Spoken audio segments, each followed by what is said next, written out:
Okay, I start now. Hello everyone, thank you for coming. My name is Dirk Jacobson, and today's talk is about why ancient people had much better teeth and stronger jaws than modern people. So we will look at the main drivers for proper facial growth and healthy teeth, and how nutritional deficiencies can lead to health problems and possibly even premature death. How the research of Dr. Weston A gives us the knowledge to change course, and why nose breathing is the foundation for good growth and health. Okay, let's get started. Let's have a quick look at the state of dental health today. These are numbers from the Great British Oral Health Report from 2021, from the National Institute of Dental and Craniofacial Research, from the CDC, and from the Scientific American.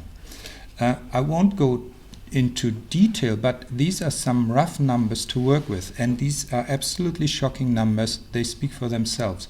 So in the adult population, we have 90% who have dental decay, 50 to 90% who have gum disease, 90% have some sort of crooked teeth, and 75% have impacted wisdom teeth. Today it seems to be common sense that we go about and drill out teeth, slap braces on, after pulling out perfectly healthy teeth to create more space for all the teeth to fit into the jaw, and we rip out wisdom teeth on a regular basis. So something is very wrong here, and nobody seems to be seriously questioning why this is so. And this is not just a dental issue that can be fixed with a few fillings or braces. These are just symptoms of much deeper issues, which are at the root of poor health, a constant struggle in life. On the other hand, we look at human remains of the past and we see that ancient people were not burdened with the dental disease epidemic of modern days. They did not show much dental disease, crooked teeth, or impacted wisdom teeth. Historically speaking, this is a new phenomenon. It did not exist in the past. We only have to look at the archaeological record. Our ancestors had perfect teeth and healthy mouths. Just look at the difference. So you see on the left, that's a skull of a male hunter-gatherer, and you can see how wide it is, how strong and how healthy it is. And on the right you see modern man, the skull of a modern man, and how narrow it is, how long the face is, and how weak it looks compared to the other one. And it's much smaller in volume too. So ancient people did not have the luxury to live in a state of poor dental health and weak jaws. If anyone had problems with their teeth, chances of survival in the natural world were pretty low. Just imagine to chew bones and tough meat with broken or abscessed teeth. It just doesn't work. We can trace back to a time when things started to shift. It all went downhill after the agricultural revolution, when hunter-gatherers started to settle and grow grains. There was something fundamentally different with the food source of grains compared to the food hunter-gatherers had. But the biggest downturn happened with the Industrial Revolution, when the human diet was modified dramatically. Historically speaking, the changes happened more or less instantly. While hunter-gatherers consumed tough and nutrient-dense food and had to use and work their teeth and chewing muscles, with the introduction of the agricultural farming and grain-based foods, two fundamental things shifted: consistency and nutritional density.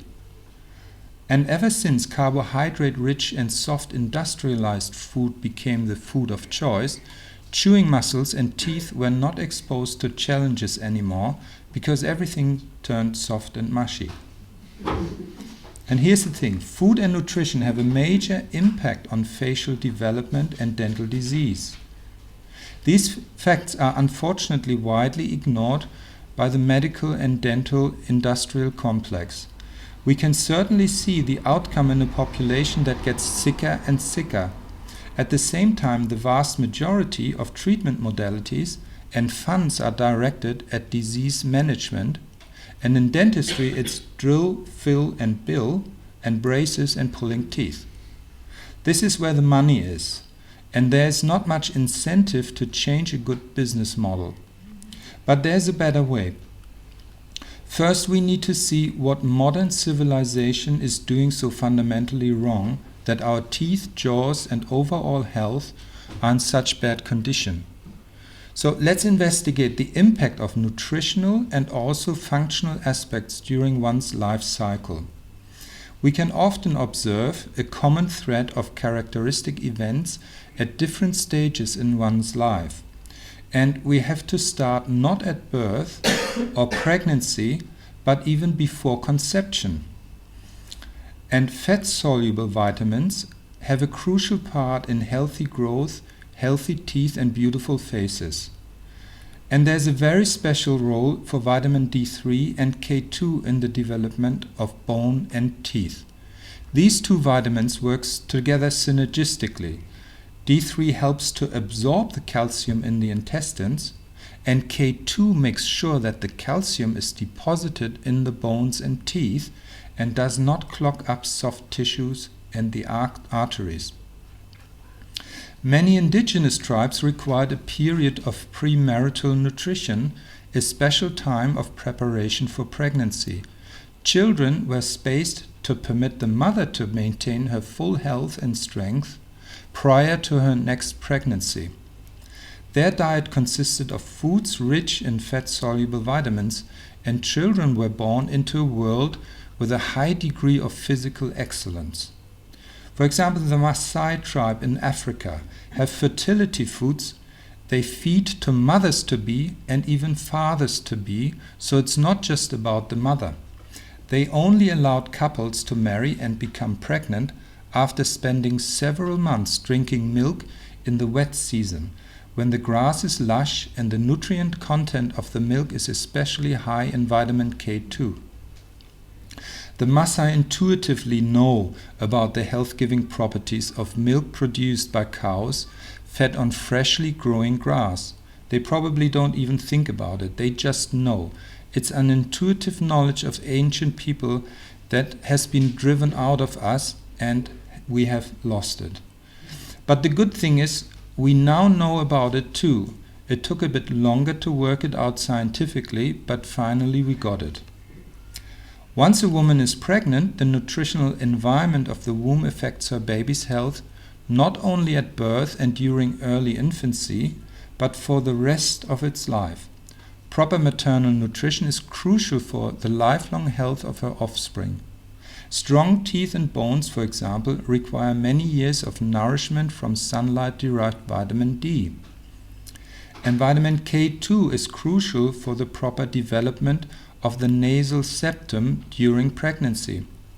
First trimester deficiency can result in maxillo-nasal hypoplasia in the embryo, which basically means arrested development of the septum. This subsequently has facial and orthodontic implications. For example, deficiency in vitamin K2 results in uncontrolled calcification in the nasal septal cartilage, the septum in our nose. And the septum is normally flexible and not calcified, but in the calcified state it does not grow properly and holds back the growth of the whole middle face. This could also result in the deviated nasal septum blocking the nasal passage. But it's not just nutrition that has an impact, because also muscle activity drives facial growth. It starts with birth, breastfeeding, and breathing. When a baby is born naturally, it intuitively does the breast crawl until it finds the breast, latches on, and starts to suckle. Breastfeeding is this amazing synergy of craniofacial growth. The child has to push the nipple to the palate, the roof of the mouth, which is very soft and like wax in those early days. This is a trigger for proper growth and helps with the development of the jaw muscles and the alignment of the jaw. So, when breastfeeding, The tongue is activated, presses the nipple against the roof of the mouth. That pressure expands out the maxilla and is the growth signal for the middle face. So the maxilla is the middle face. That includes the upper teeth, the upper jaw, and the nose and the nasal cavities behind that, and goes all the way up to the eyes. And it also teaches the baby to breathe through the nose, because while breastfeeding on the breast, it can only breathe through the nose. So if breastfeeding and nose breathing is easy and natural and functional, life is good. However, if things are in the way of a natural birth process, or the nasal passages are blocked, breastfeeding and nose breathing is not happening. The mouth is open, the tongue sits in the floor of the mouth to allow for mouth breathing, and the tongue does not give the right growth signals. This is an emergency situation for the baby, and mouth breathing is the only way to get the next breath and to survive. So the baby has created a compensation mechanism to survive, and it can become a habit. The inability for proper breastfeeding and mouth breathing leads to a downward spiral with poor growth and facial dysmorphia and all the related health problems. The tongue drives facial development. The tongue is supposed to sit at the roof of the mouth. That's when the top jaw, the maxilla, gets the right muscular trigger to grow properly. Proper oral posture and tongue posture is crucial for functional growth all through childhood. So here you see on the left, you see the gap between the tongue and the roof of the mouth. And on the right, that's how it's supposed to be, that the tongue is covering the roof of the mouth all the way back to the soft palate. Later, when teeth set in, the tongue makes sure that the teeth sit within a nice balance between two opposing forces. The pressure of the cheek and lips from the outside is nicely balanced by the tongue from the inside. Then teeth grow within the balance zone. However, with mouth breathing, the mouth is open and the tongue rests between the bottom teeth and does not balance out the forces between cheek and lips. The upper teeth are pushed inwards, they cave in. The jaw does not grow into its full potential and the teeth turn crooked. Tongue posture has a knock-on effect for the whole face. The roof of the mouth is not expanding properly and the dental arch turns V-shaped, narrow and with a high palate. But it should be wide and U-shaped with a flat palate. So you can clearly see the difference. The V-shaped, narrow and high palate is reaching so high up and is impinging on the nasal cavity above the palate, obstructing the nasal airways. And the deviated nasal septum is blocking the nasal passage even further. And the sinus cavities are staying smaller, resulting in an overall decreased volume in the airway system. We have lost these wide open nasal sinuses that we need to breathe through the nose. All this leads to more airway resistance and that making it very hard to breathe through the nose. So with a flat and U-shaped palate, we see wider faces, well-developed jaws, straight noses and open airways. If the palate is narrow and V-shaped, we see narrow faces, set-back jaws, crooked teeth and noses, and smaller airways. So, how facial structures impact the whole body? The bite is when teeth come together. That is called occlusion. If the bite is wrong, it's called malocclusion. Malocclusion can show in many different ways. This will actually impact the entire spine and our posture. So the whole skeletal structure will have to adjust to a bite that is compromised due to wrong growth patterns. And a lot of kids have that forward head posture. The reason why they are tipping their heads forward is because they need to open their airways. That puts a lot of stress on the spine, which has to carry the heavy weight of the head in a very unnatural way. Poor facial growth is at the root of these issues, and mobile phones certainly do not help compounding the issue. So when kids sleep with their mouths open, it might look cute, but it's a big warning sign. It might be that the nasal airways are compromised, but it's the only way that they can take the next breath. But with an open mouth, the tongue does not give the right growth signals anymore, and they often snore, and they can even be going through forms of sleep apnea. What started as an emergency habit to get the next breath can turn into constant maladaptation. So 9 out of 10 children suffer from sleep-disordered breathing symptoms, which are dark circles under the eyes, bedwetting, snoring, mouth breathing, ADHD, and even nightmares. They are not getting enough oxygen, resulting in a very dysfunctional and non-restful sleep. And that's why we are seeing a deep connection between these kids with breathing issues and symptoms of ADHD. Now, to diagnose a child with ADHD is very controversial because it labels and stigmatizes. However, the symptoms related to ADHD, they are very real. And the number of kids on ADHD medication has been skyrocketing over the last decade. 10% of kids are now on ADHD medicines, and the side effects of these drugs are absolutely shocking. However, a lot of the time it's a breathing issue. There are a lot of problems that we are missing here. Poor sleep is one of the primary drivers of all chronic diseases. It can affect every system of the body, and crooked teeth are a sign that fundamental physical and mental processes are not developing properly. Here's a picture of the correct tongue posture, how it covers the roof of the mouth all the way back to the soft palate. And it's never too late to learn this. You can practice this, be mindful of the correct tongue posture. Now, why is nose breathing so important? The nose is for breathing and the mouth is for eating. I cannot stress enough how important it is for facial development, healthy teeth, and a long and healthy life. This is important for all ages. There are so many physiological differences that happen within our body when we breathe through the nose. So, the nose breathing is actually the first line of defense.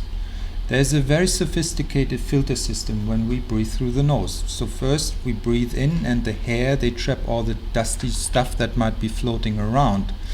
And then the mucus, so that the whole inside of the nose is lined with the mucus that catches even more particles and traps them. And the mucus humidifies the air, and it warms the air to body temperature. And then we've got anatomical structures called the turbinates within the nose, and they pressurize the air. And then there's the adenoids. The air goes over the adenoids and then the tonsils, and they trap even pathogens and even more toxins.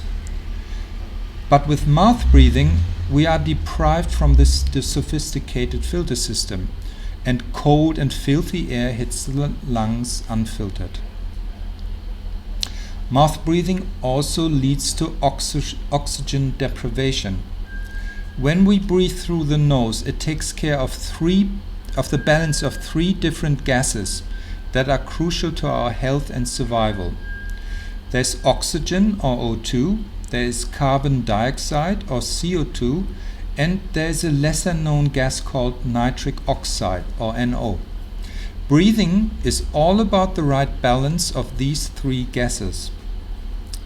All chronic pain, suffering, and diseases are caused by a lack of oxygen on the cell level.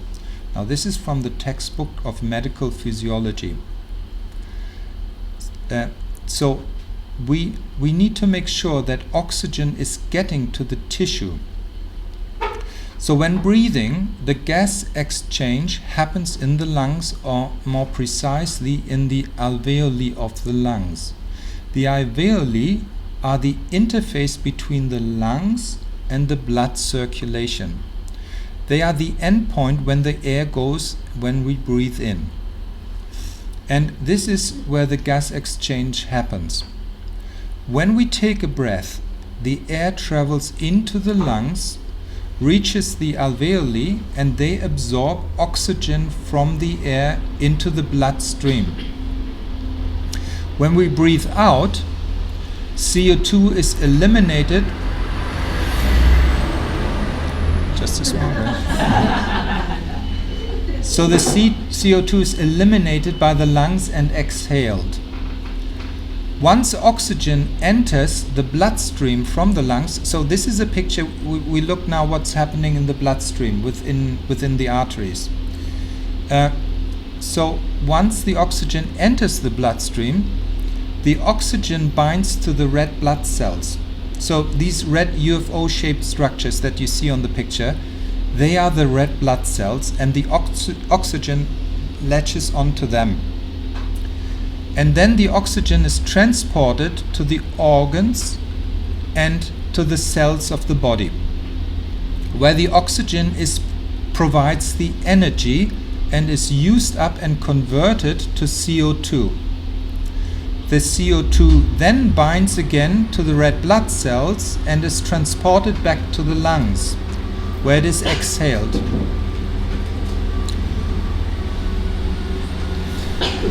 I just have a break now. It's just too noisy. Thank you. So here's the big problem. Mouth breathing leads to over-breathing. Over-breathing basically means we breathe too much air in and out. And with chronic mouth breathing, we breathe about 3 times the amount of air than compared to nose breathing. It seems counterintuitive, but breathing more air at rest results in reduced oxygenation of all vital organs. That's the law of respiratory physiology. In other words, overbreathing leads to oxygen starvation, and here's why. Because overbreathing removes too much CO2 from the blood. So when we breathe too much, we overbreathe, and too much CO2 is exhaled and CO2 levels drop. So we are messing with the nice balance between oxygen and CO2. But we need a healthy level of CO2 in our blood for proper oxygen delivery to the organs. The red blood cells need a certain level of CO2 to function properly. Without the CO2, the red blood cells hold on tightly onto the oxygen and don't let go of it, so it can't deliver it to the organs. It's like this: the red blood cells take on all the oxygen, but if there's no CO2 around, they don't let go of it, they don't deliver. If we breathe less, CO2 levels in our blood recover and they go up. So less breathing, CO2 goes up. And the red blood cells let go of the oxygen and deliver to cells and organs. So with overbreathing, there's less oxygenation. It actually causes oxygen starvation. You may have blood with red blood cells packed with oxygen, but poor oxygen delivery where it's desperately needed. So let's put it all together. Nose breathing, we breathe in about 4 to 6 liters of air per minute. But with mouth breathing, we breathe in 3 times the amount. And we exhale too much CO2, the CO2 levels drop, and the oxygen is not released to the cells, and it results in oxygen starvation. With nose breathing, CO2 is exhaled normally, CO2 levels are normal, oxygen is released to the cells, and we have good oxygenation. Nose breathing also provides us with nitric oxide, which is produced in the paranasal sinuses. And the paranasal sinuses are the air-filtered cavities. So they are behind here, they are at the side of the nose, they sit above our top teeth, actually the roots of our back molars, they stick into the sinuses. And we've got the sinuses behind the forehead, the frontal sinuses, and the ethmoid sinuses, they are a bit further back. Nitric oxide is also produced by the oral bacteria in a healthy oral microbiome. However, mouth breathing messes up the oral microbiome, so it is a bit of a double whammy. It deprives us from the nitric oxide produced in the sinuses and from the bacteria in the mouth. Nitric oxide is a widespread signaling molecule in all organs. It is crucial for the harmonious operation of bodily functions. It has so many benefits, there are just too many to count in this short presentation. Here I listed all the benefits from nitric oxide. One of the benefits is it increases the uptake of oxygen in the lungs. So basically we need to breathe less to get the same amount of oxygen when we breathe through our nose. And there are some more benefits. So it increases the tissue oxygenation, it increases mood, memory, and mental drive. It defends also against pathogens, and it improves sleep quality. Nasal breathing gives us access to this crucial nutrient. Mouth breathing deprives us of this health-giving element. So, are we generally breathing well? Unfortunately not. 80% of the population gets it chronically wrong. They may breathe through their mouths, they snore at night, their breath is quick and shallow into the upper chest and not slow and relax into the belly, and they might breathe heavy and asthmatic.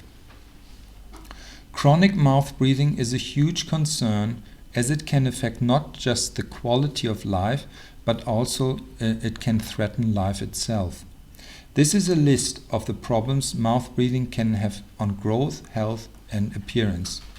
So it causes abnormal facial development, poor posture, long faces, underdeveloped dental arches, malocclusion, an open bite, an overbite, underdeveloped jaw bones, ADHD, crowded teeth, and a dry mouth with gum disease and tooth decay, bad breath, tongue thrusting, obstructed airways, asthma, obstructive sleep apnea, snoring, headaches, a sore and dry throat, high blood pressure, and heart problems. So, oops, that was one too many. Mouth breathing. How is mouth breathing implicated in facial development and crooked teeth? Mouth breathing in childhood causes facial degeneration. We already see an epidemic of underdeveloped jaws, crooked teeth, and long and narrow faces, forward head posture, and receding chins. If mouth breathing is not corrected early on, jaws will be too small, airways will be narrowed, which leads to more mouth breathing, and the problems are compounding. 60% of facial growth takes place during the first 4 years of life. 90% is finished by the age of 12, and the development of the lower jaw continues until the age of 18.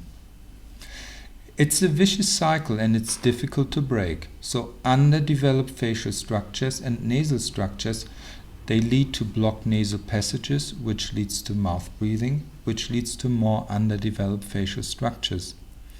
And if this is not corrected, we end up with smaller jaws and crooked teeth and impacted wisdom teeth. Because in a smaller jaw, there's just not enough space for all the teeth to grow into the right position. The problem with conventional orthodontic approach is that it often does not address the root problem, which is a jaw that is too small for all the teeth to fit in. To correct crooked teeth and make them straight, conventional orthodontics often waits until most of the facial growth is over. Adult teeth have set in, and then, when there's not enough space, a few healthy teeth get pulled to create more space, and braces are put on. But braces redirect the normal direction of growth. So braces pull back the front teeth and make the mouth even smaller. This approach completely disregards the growing phase early in life. And then later, at a later stage, the wisdom teeth don't have enough space to grow into. They are impacted, and they are often stuck deep in the lower jawbone, the mandible. By the way, to pull out teeth to create space for wisdom teeth to move in is a myth. It does not work that way. So impacted wisdom teeth can cause a lot of damage to the surrounding tissue and to the neighboring teeth, like in this case, and it's often difficult to remove those teeth. In this case, the impacted wisdom tooth has grown into the tooth next to it and literally destroyed it. So in this case, both teeth had to be removed. Today there's a different approach to conventional orthodontics. It is a relatively new field of functional orthodontics or orthotropics, often in combination with myofunctional therapy. They are treating the root cause of the problem, and the goal is to make the mouth bigger and to have room for all teeth. In conventional orthodontics, treatment mostly starts after growth has finished, around the age of 13. Teeth are extracted to create space, and then we use mechanical braces. In orthotropics, functional orthodontics and myofunctional therapy, treatment starts as early as possible, and instead of using braces, we use orthopedic appliances to expand and develop the maxilla and the cranial bones. So we are creating space instead of extracting teeth. For example, they use expansion devices. In the roof of the mouth, in the palate, where the two sides of the maxilla fuse in the center, we have our own stem cells in the midline. And with expansion devices, we send physical messages to wake up these stem cells epigenetically. And they suddenly begin to build bones, and bigger mouths are on its way. So here you can see the difference before and after. And we can see that by expansion we get way more space for all the teeth to fit in. This can be best supported with the right nutrition, so that the body gets all it needs and the right building blocks to produce more bone. Bone broth is excellent. It has lots of collagen in it. And a diet rich in fat-soluble vitamins is important too. These expansions have a profound impact. They create beautiful faces, and to quote John Mew, the founder of orthotropics, straight teeth will not create good-looking faces, but good-looking faces will create straight teeth. But it does not just achieve cosmetic results. Also, nasal structures open up, and even the sphenoid bone, the base of the brain, is remodeling and gets bigger. So just imagine what impact it has on our life if all the structures, the teeth, the tongue, the sinuses, and even the brain are cramped into a space that is too small.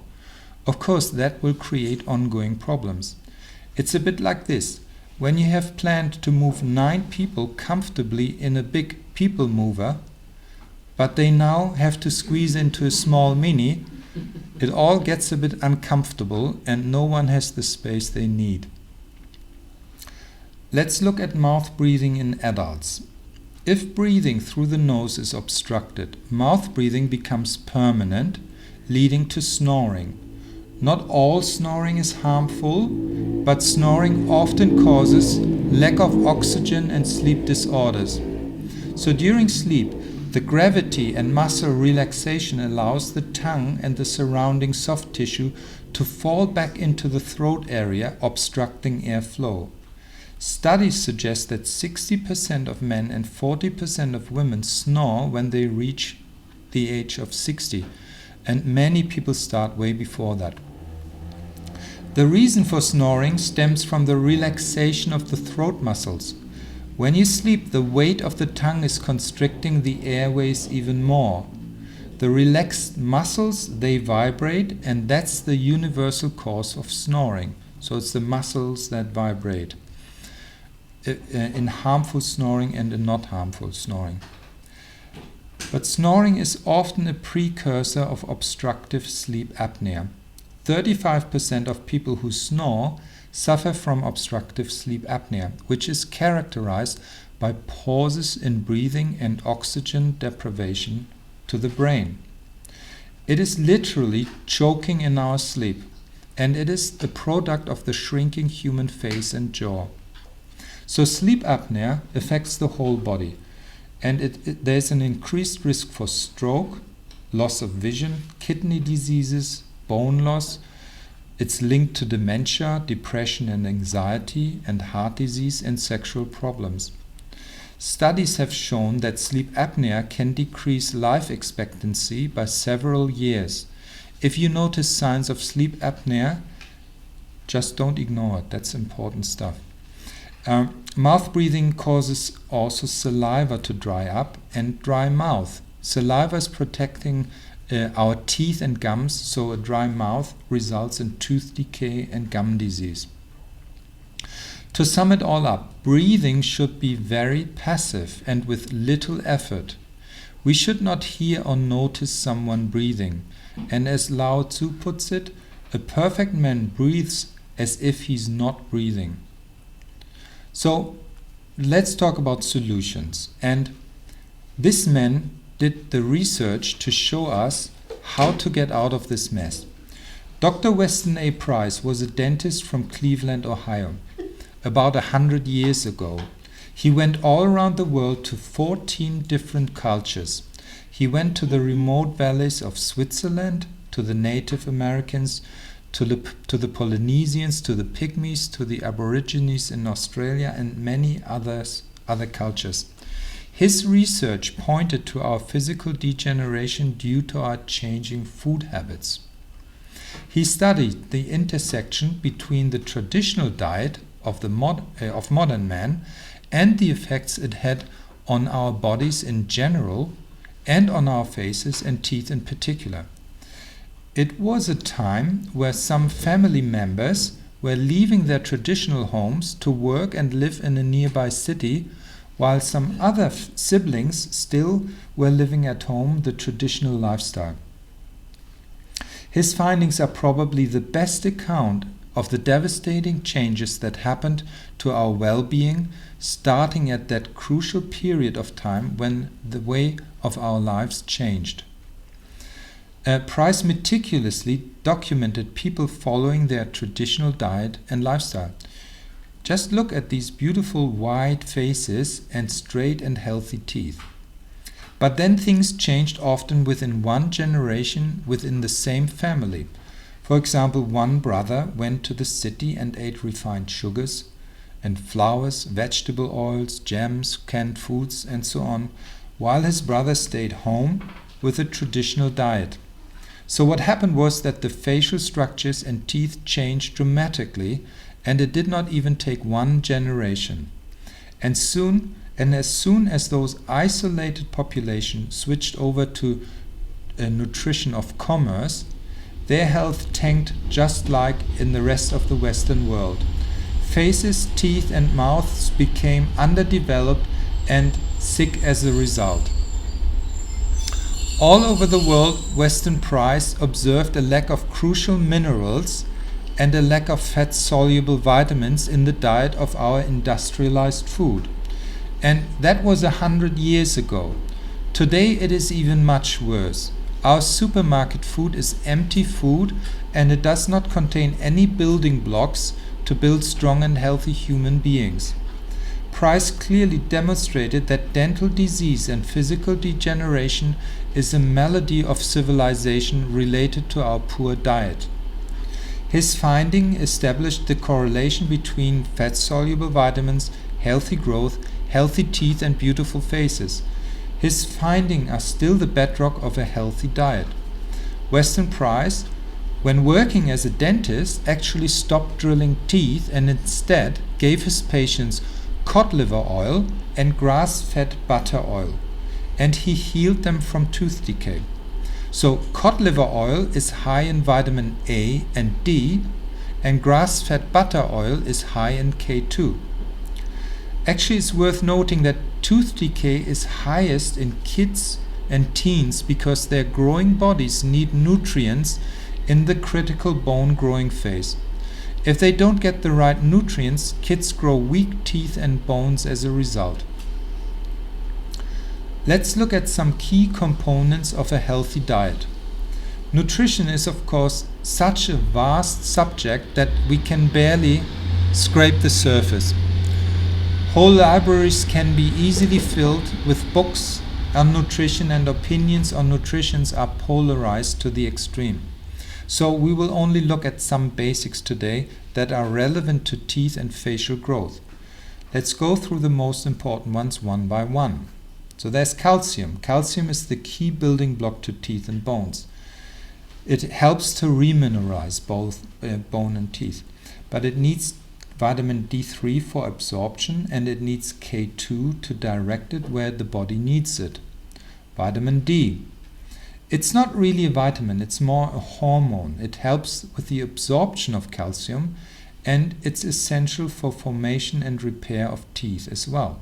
It helps the teeth to keep their structure for the entire life.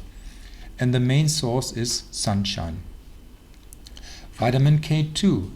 Combining D3 and K2 will boost the absorption and distribution of calcium.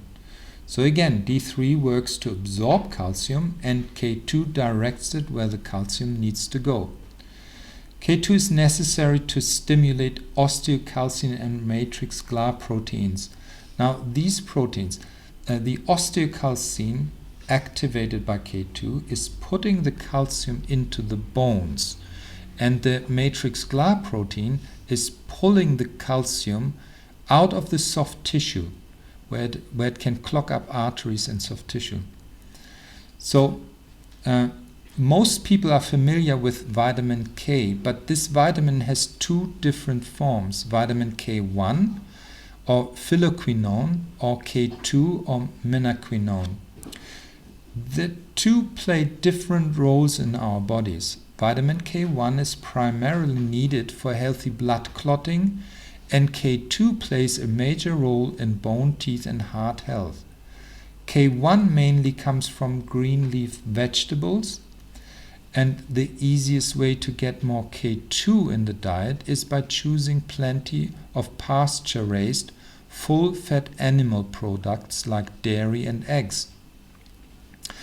Animals raised on pasture consume K1 plants and convert that K1 into K2 in their bodies. Humans can do this a bit, but not enough, because the conversion in humans from K1 to K2 is very poor. So the result is we find K2 in the animal's byproducts. This increased nutrient content is part of why it's so important to choose animal foods from pasture-raised sources, because grain-raised animals, they do not contain the K1 so that it can't be converted to K2 in the animal. So grain-raised cows don't have the K2. That's why it's so important to have grass-fed cows as a source. K2 is also crucial to repairing teeth naturally. Each tooth has an immune system. We have osteoimmune cells within the tooth, in the dental pulp, and they are called osteoblasts. They are hungry for fat-soluble vitamins, and vitamin A and vitamin D activate these odontoblasts, but they need the K2 to release the proteins for their activation. That in return stimulates an immune response inside teeth, making it immune to dental decay. So the osteoblasts build new dentin and fend themselves off against decay from the outside.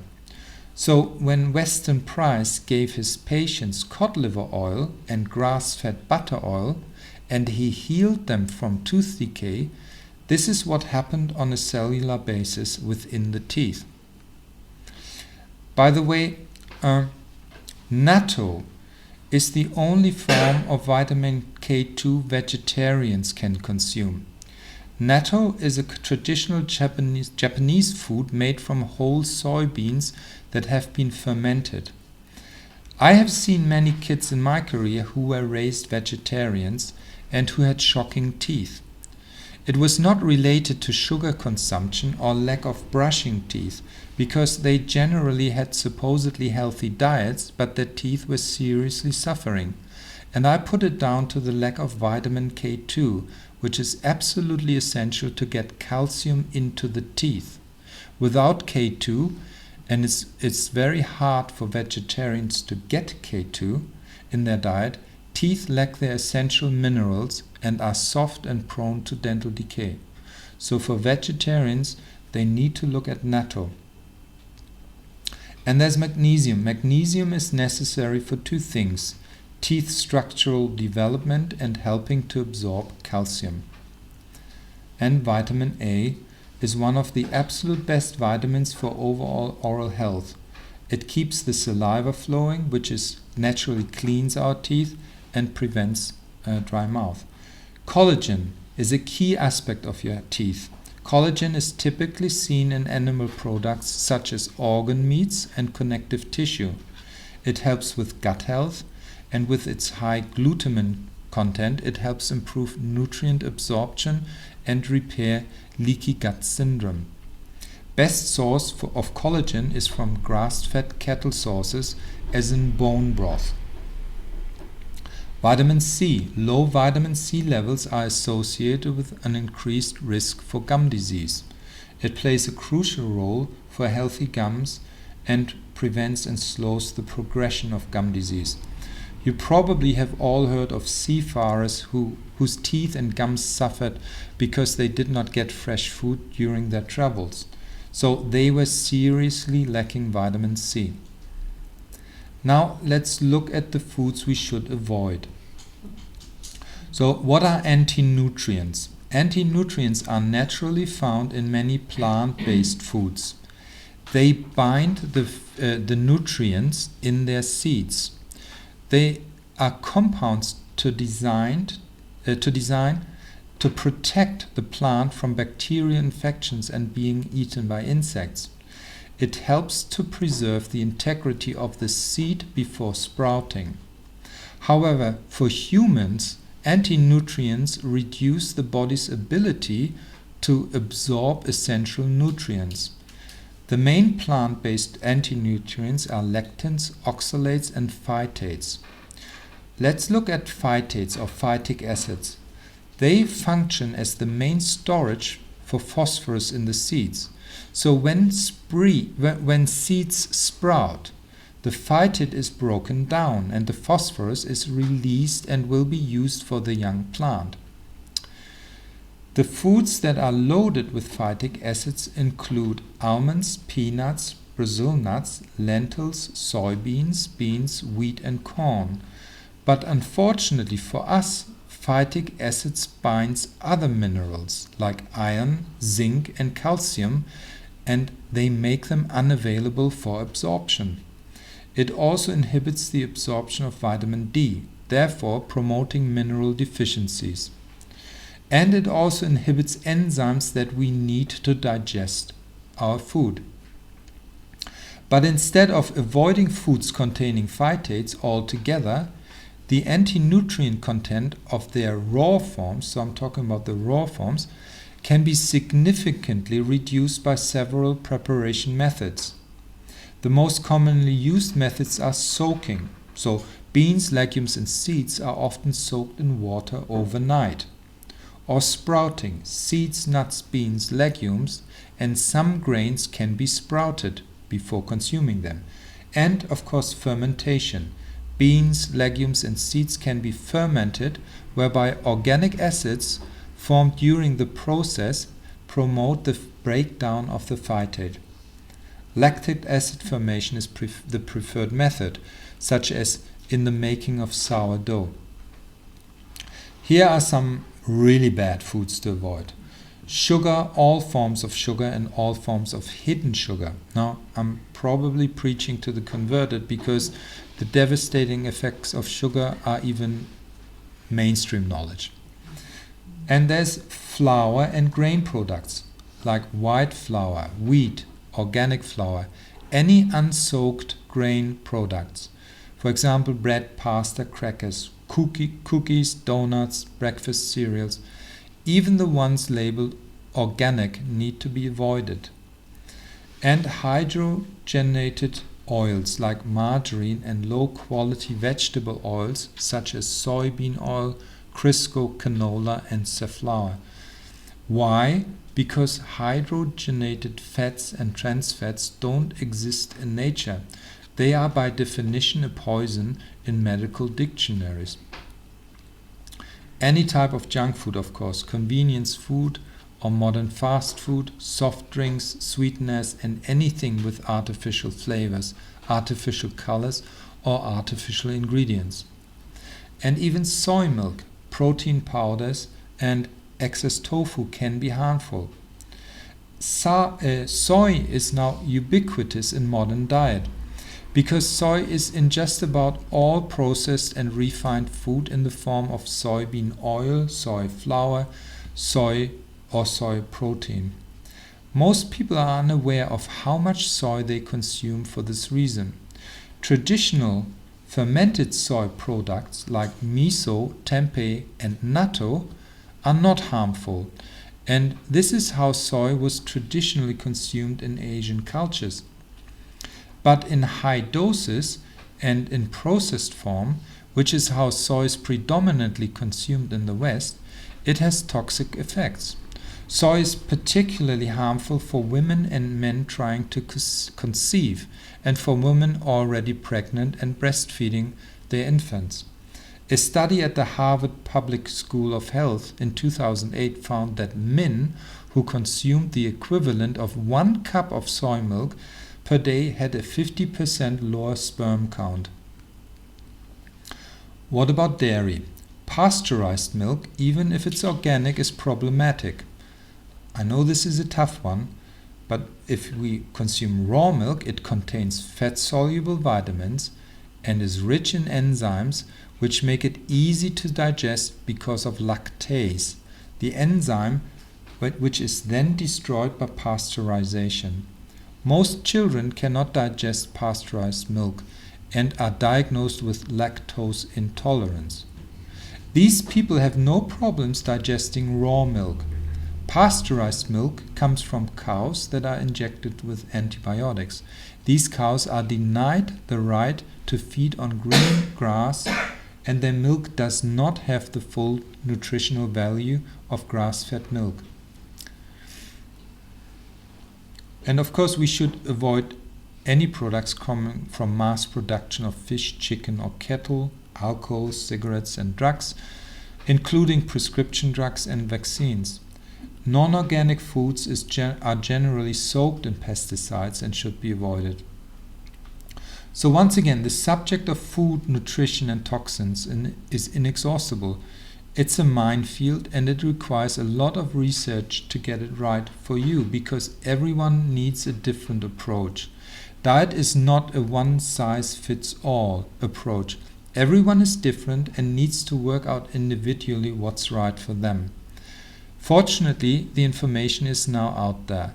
However, it requires dedication and often a radical lifestyle change to have a positive impact. So what can we do? How can we bring about positive change? We learned that the right nutrition has a huge impact during pregnancy and even before planning for a family. The right food and nutrition are the foundation to give the child the building blocks to form strong bones and healthy teeth.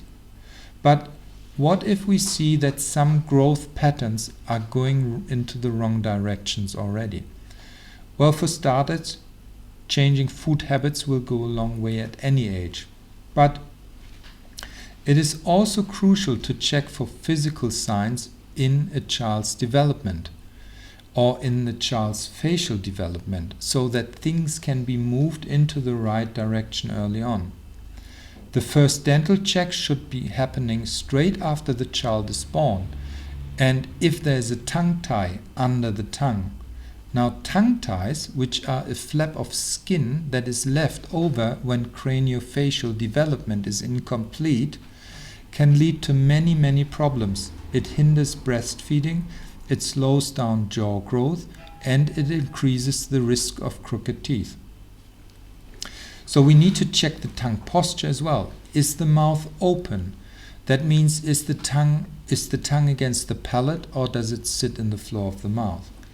Tongue exercises are important because it teaches to hold the airways open.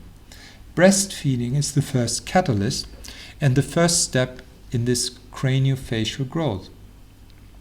Every meal the child is having is developing its jaws. The food the child is eating will help this process happening. So we need to check, do they breathe through their nose? Kids should always breathe through the nose and never breathe through their mouths. And look at the palate. Is the palate high? Is it narrow? Check the deciduous teeth or the baby teeth. Now, do the baby teeth have gaps between one another? Often we don't see crooked teeth in those early stages. Actually, there needs to be a gap between baby teeth.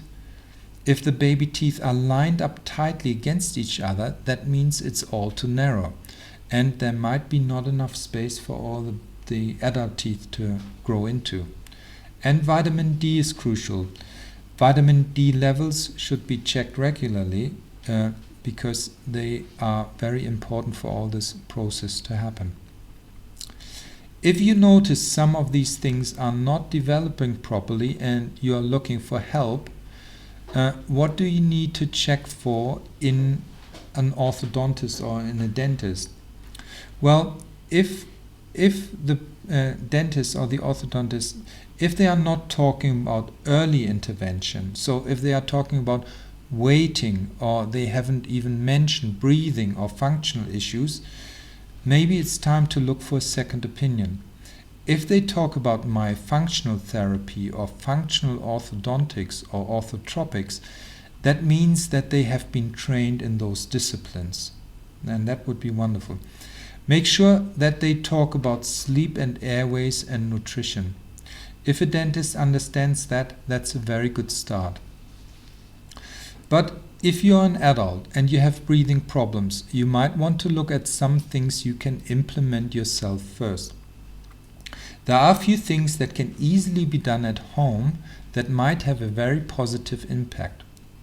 So nasal strips, for example, they work really well for me. If you want to check out if there's nasal obstruction and where the obstruction comes from, you can do a simple test. It's called the Cottle maneuver. This test is used to determine if nasal obstruction is at the valve inside the nose or if it's deeper inside the nasal cavity. So it works like this, and actually it's so simple we can do it here now. So I just get you to just block one side of your nose, close one nostril, and then try to breathe through one nostril, and then change over and do the other side and try to breathe. And maybe you feel it different. Most people feel one side is much better than the other side. So then now the next step is close again the better side. So for me it's this side. I can breathe much better to this side. So I close it off and try to breathe again. And now what you can do is pull, like in the picture, you pull on the blocked side. You pull the skin to the outside and try to breathe again. And maybe you notice that you can breathe better. Maybe not, but maybe you can breathe better through that side. So you block the good side and you go through the bad side and pull a little bit and breathe in. So if you notice a difference between those two sides, then those nasal strips, they work wonders because they pull the skin to the sides and open up the valve inside the nose. And if that's the case, these nasal dilators, they work really well too. Some people do mouth taping. Now, what that is doing, it forces you to breathe through your nose. Many people swear by it, and it can be really a life changer because it makes for much better sleep and it stops snoring. Now some people might freak out, but it's actually, you can get used to it. So that's one thing to look at. And there's the Buteyko breathing exercise. So if you have a stuffy nose that prevents you from nose breathing, there's a simple technique you can use to unblock your nose. It's developed by Dr. Buteyko, and it works on the following principle. If carbon dioxide's level are low, remember, when we mouth breathe, we exhale too much CO2, so the carbon dioxide levels are low. It causes an increase in mucus secretion in the nose and constriction of the smooth muscles within the nose. And so too low CO2 levels cause this constriction in the nose. And this is a simple exercise which can unblock the nose in a few minutes. It's based on increasing the carbon dioxide levels in the blood, which will in turn open the nasal passages. There's heaps of stuff on YouTube on these exercises. You need to look for titles like How to Unblock Your Nose. Here's a simple technique. It's called the control pause. So after a relaxed exhale, so you hold your breath for as long as you can, and you plug your nose so that you can't cheat. And this time, in your blood, the CO2 levels, they rise. And you retain your breath until you feel the urge to breath. So you really have to enter a zone where it feels quite uncomfortable. And then, when you can't hold it any longer, you breathe normally for at least 10 seconds through your nose.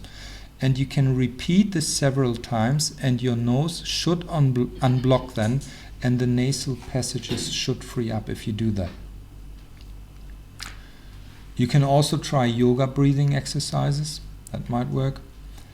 But if you have a deviated nasal septum and it's really anatomically a big problem for you to breathe, you might need surgery.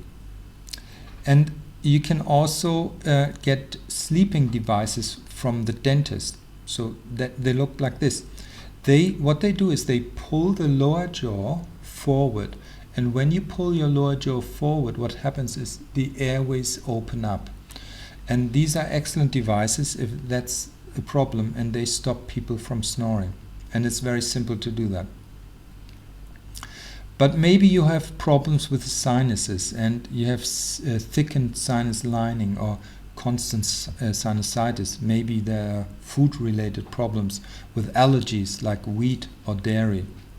And then you need to look at that first. And then if there's serious sleep apnea, these CPAP machines are available. What they do is they put positive air pressure into the lungs. Mostly they are very difficult to adjust, and I really cannot give any advice on these machines. But often that's the last chance for someone to get good sleep. So again, when it comes to health, it's all about the knowledge, and learn what is the right thing for yourself and for your family. You need to do your own research. The information is out there. No one can do it for you, and no one will do it for you. It is your responsibility. It's our responsibility. We can't rely on the system anymore because the system is broken, and we need to do our own legwork. And for starters, this is an excellent book. It's called The Dental Diet by Stephen Lin. And it will give you all the information you need to set yourself on the right path. And that finishes off today's presentation. Thank you for showing interest and patience with me. Thank you.